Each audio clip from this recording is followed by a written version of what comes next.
ऋतुर्मुखी ममामृता पदगपुष्टाभंगस्त्रासुरः हस्ते ध्यानपुष्पाण्डैर्वेत्ता पार्थये नित्यं महेशन्द्रदतगिरिनिभाचारुचन्द्रा पदासा रत्नपर्वतपरशुभरा भीतिस्ता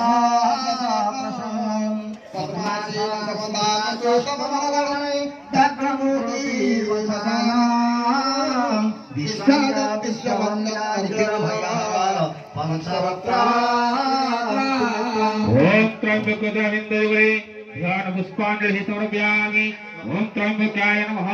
आवहै मत्रागच्छ इह गच्छ इह तिष्ठत्राधिष्ठान गुरुतः पूजा भजमानस्य यावत् पूजयिष्यामि तावत् सुस्ते भव।